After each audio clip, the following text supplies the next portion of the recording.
ఎన్నాళ్ళు తిడతా ఉంటే ఏం చేస్తాను తెలుసా? అనుకుంటావచ్చు కదా, మీరు అందరూ అనుకుంటారు కదా ప్రశ్న, ఎలా భరిస్తాను నేనని. నేను ఫస్ట్ నన్ను తిట్టే వీడియోలు నేను చూడను. వాళ్ళు అనుకోవచ్చు చాలా మంది.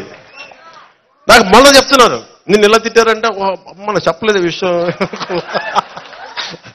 అది నేను చెప్తే నేను వేరే ఆలోచన. నేనేంటంటే బై డిఫాల్ట్ సెట్టింగ్ నేను చూడను, నేను విన్నాను.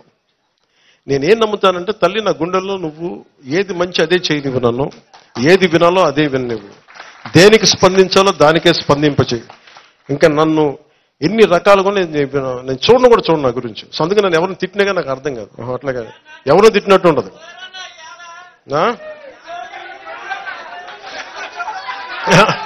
అలాగా ఈరోజు మనకున్నది 5 సంవత్సరాలు.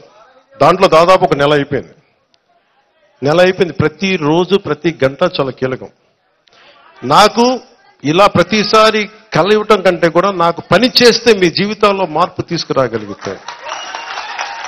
అలాగే జన సైనికులందరికీ చెప్తున్నాను, ముఖ్యంగా యువతకి చెప్తున్నాను, అమ్మ నీ మిమ్మల్ని ఎక్కడ మర్చిపోతాను తల్లి, మీరు నన్ను తోడ్పడతట్లా. తల్లి లేకుండా నా పదం ప్రయోగం ఉంటుందా? జనసేన అంటే ముందు మీ పేరే చెప్తాను తల్లి.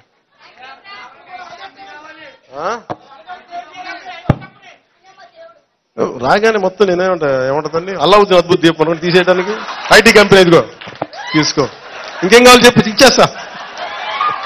అల్లావుద్దీన్ అద్భుత దీపాలు ఉంటాయి కదా, అలా మాకు ఈ సమస్య ఉంది తీర్చేద్దాం, ఇట్లా అంటున్న భూతం వస్తే తీర్చేయండి. అలా జరగదు, నలకాలి. అందుకే 5 సంవత్సరాలు ఇచ్చింది రాజ్యాంగం మనకి. ఈ 5 సంవత్సరాలు మీరు కనీసం సంవత్సరం చూడాలి. కనీసం దోచేశారు వీళ్ళు అందరూ, అడ్డగోలు చేశారు. ఇవన్నీ నిలబెట్టుకోవడానికి, అర్థం చేసుకోవడానికి, పరిస్థితి తీసుకోవడానికి, వీటన్నిటి కష్టాల మధ్యలో మొట్టమొదటి ప్రామిస్ ఉద్యోగాలు ఇచ్చాం. వాళ్ళు అంటున్నారు ఈ ఉద్యోగాలు ఇంకా ఎక్కువ ఇవ్వాలి డిఎస్ అంటే. మీరు అది కూడా ఏడవలేదు కదా మీరు.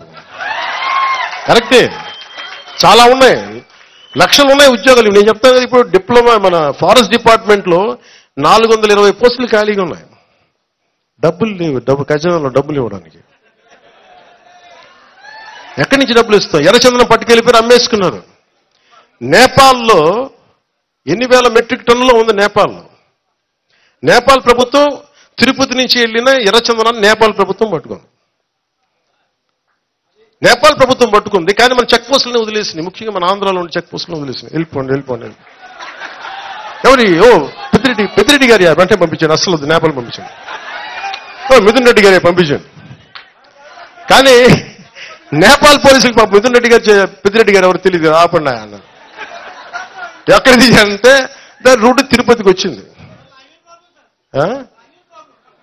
లాంగ్వేజ్ ప్రాబ్లం వాళ్ళకే ఉంది. వాళ్ళు ఎర్రచందనం ఒకటే లాంగ్వేజ్ కదా.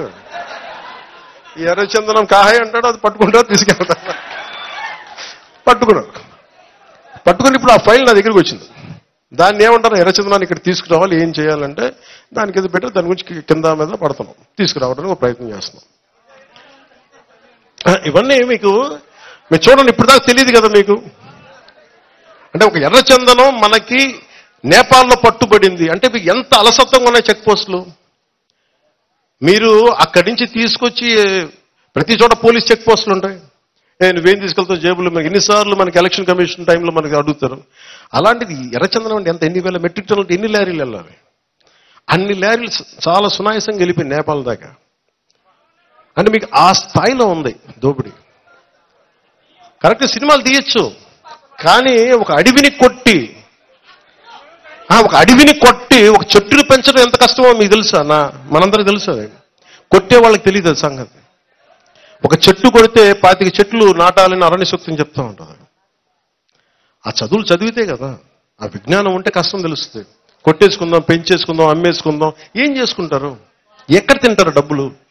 పేపర్లు తినాలి అన్నం బదులు. మీరు ఇవన్నీ అర్థం అంటే ఎందుకు చెప్తా అంటే, ఇవన్నీ మీరందరూ ఇంత లోతుగా చూస్తున్నాం.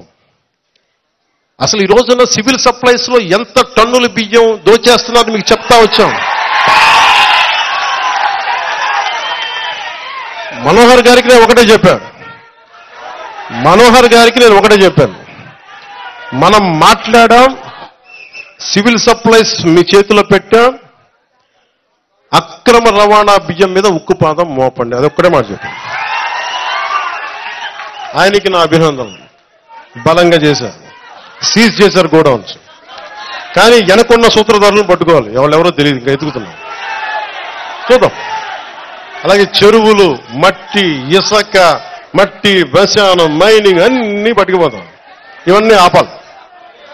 ఇదేంటంటే ఇది మేము ఒక్కలం చేసేది కాదు. ఒక తెలుగుదేశమో, జనసేనో, భారతీయ జనతా పార్టీ నాయకులు, గౌరవ ముఖ్యమంత్రి చంద్రబాబు గారు కాదు, మీరందరూ కలవాలి. దీంట్లో ఒక మార్పు రావాలి అంటే మీరందరూ కలిస్తే తప్ప మార్పు రాదు. అలాంటి మార్పుకి మన పిఠాపురంలో శ్రీకారం చుట్టాం. ఆ మార్పు ఒక రోజున ప్రపంచం ఇటువైపు చూస్తుంది.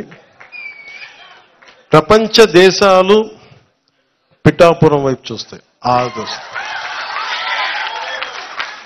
ఆ తల్లి శ్రీపాద శ్రీవల్లభుడు సాక్షిగా చెప్తున్నాను.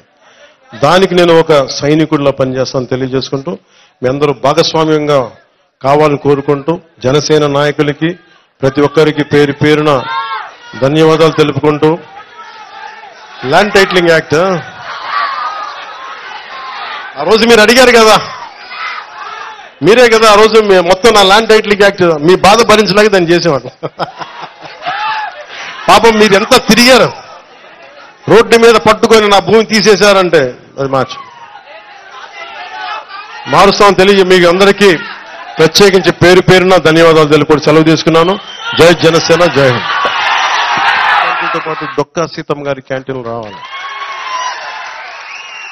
అన్నా క్యాంటీన్లు ప్రారంభిస్తున్నప్పుడు దాంట్లో కొంత భాగం డొక్కా సీతమ్మ గారి క్యాంటీన్లు కూడా ఉంటాయి. దేనికి పెట్టుకోవాలి డొక్కా సీతమ్మ గారి? ఎందుకంటే అసలు మనకి ఈ రోజున ఒక పూట భోజనం